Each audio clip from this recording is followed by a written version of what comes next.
Hello everybody, this is Toys R Us, and for this special figure showcase and review we're going to be looking at the 1987 Autobot Headmaster Chromedome. So what we're going to do with this video, we're going to have a detailed look at him in both of his modes to help you decide how you want to display him. We're going to have a look at the accessories that come with him to help you know if yours is complete. Because this is a vintage figure, I'm going to point out things that you need to be aware of if you have to purchase one for yourself. We'll do some comparisons with him and some newer versions of the same character that have been released down the Generations toy line. And as I'm lucky enough to have a couple of different types of packaging, we can have a look at the artwork and the battle scenes on the back of that. A couple of things before we get started. If you're new to this channel or not a subscriber, if you'd like to hit that subscribe button for me now, please, because it really will help me out. And the second is I'd like to dedicate this video to Duke Nukem, one of my subscribers, but more specifically to his son, Billy Strother. So I hope you like this very, very much. Right then, here we go.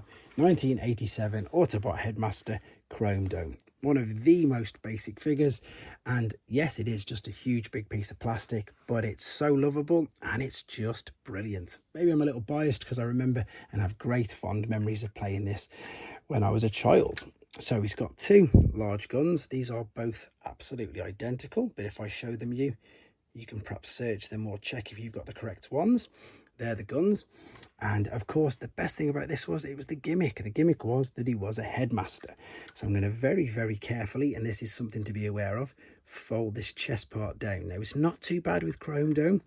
With hard head you just wouldn't do it. I wouldn't advise it at all. This guy, you can pretty much get away with it. So this is the gimmick. This is the head. He was known as having a Nebulon partner called Stylor, and this is him here. So if we fold and transform him out, the most important thing for these particular heads was the arms used to come and break off very easily, whereas with the Decepticons it was the legs that snapped. So with the Autobots you'd fold this little bit up here to cover up the face, and again you've got articulation even at the knees there and in the arms. That, as I say, is his partner.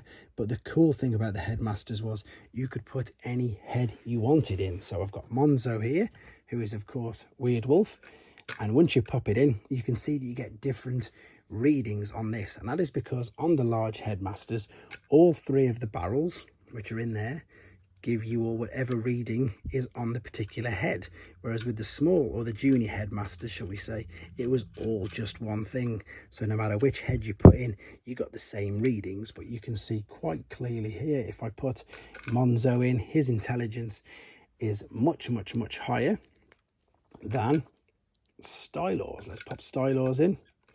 It's the other way around. It's high, but not as high as Monzo. And then again, the even funnier or cool thing is, however you want to look at it, you can actually put a Headmaster Junior in. This one's from Squeeze Play. That will fit in. And although he looks a little bit odd, it does still work. So, you know, as a kid, brilliant gimmick. Loads of fun that can be had with it. But let's take these out and have a look at the proper version. There's not much point doing this, but we will do because it's a bit of a giggle. Articulation wise, shoulders all the way around. I'm going to be really adventurous here and say we've got waist articulation, but we haven't, of course. That's just transformation purposes. Same with the ankle rock. That's just transformation purposes. That is literally it.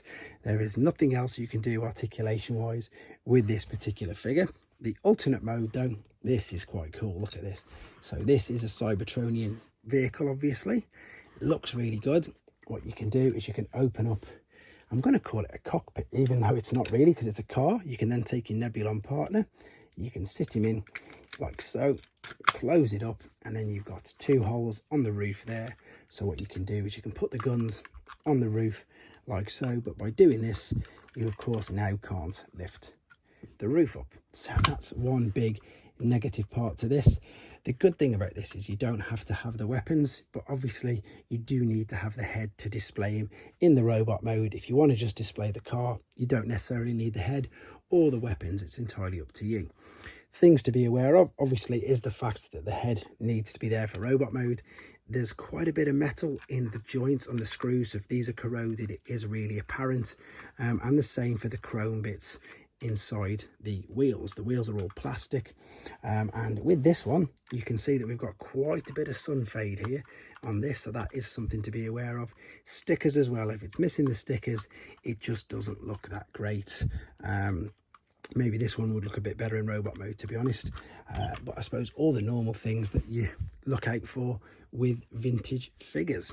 Right, let's just take him out of here quickly because we're going to do a size comparison. So I've got the Titans Return version of Chromedome, but there's a very similar one. It was the Walmart reissues that came out only a year or so ago. Pretty much dimensions are all the same. I think actually it's just got a different head sculpt, but look at the difference in size between these two. Huge difference there. Big difference. Right, let's move both of these out of the way just for now. We're going to start off with looking at the Hasbro box. In fact, let's look at the two together. You can see how much bigger the Hasbro box is.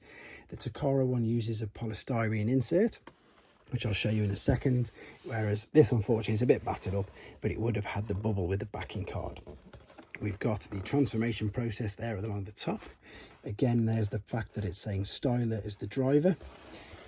It is a bit battered up, unfortunately, but it's still a box. On the back, we've got this beautiful battle scene, which is the 1987 Headmasters battle scene, Autobot leader Headmasters Fortress Maximus, and of course Scorponok at the bottom. There's the tech spec if anybody wants to read it. I'll hold it there and say pause, and then you can read that for yourselves. Now, if we look at the Takara version, we've got a price. So this was 2,300 yen. Unfortunately, I cannot tell you what that is. I didn't even know it was on there. So for those of you who don't collect or are unaware of Japanese Transformer boxes, the C stood for Cybertrons, which was Autobots, and this guy's reference number was 101. We've got Headmasters there, which is not only the fact that it's a Headmaster, that is exactly the same image, same as this one here, and that is because in Japan, they basically disregarded a lot of the Sunbow cartoons where it ended, and they started their own. So up to about season 3, I think they followed, and then with regards to the Rebirth and Headmasters, they did their own version. So this was their cartoon Headmasters, and there you can see the transformation process on there. And I'm going to just open this up just to show you guys just how well they packaged this particular one. So that's how they packaged them in Japan. The guns, everything just fits super snug inside. I much prefer it. You've even got the reference number on the back there, so you know you've got the correct styrofoam insert to the retrospective figure.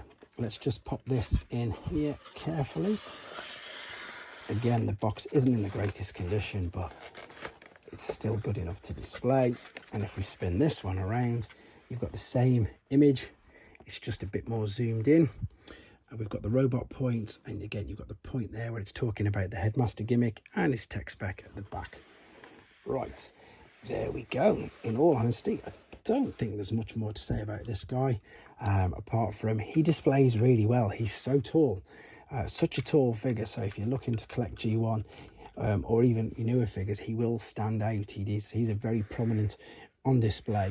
Really quite tall, and again you can display this mode with absolutely zero accessories. You can get away with it completely. But there you go, guys. I hope you enjoyed looking at him. Billy Strother, I hope you liked it in particular, and if any of you guys would like a shout out or a video dedicated to you, please let me know in the comments, and I'll do my best to get round to it as quick as I can. Thank you very much for watching, guys. Take care. Thanks for watching. Like and comment, and don't forget to subscribe.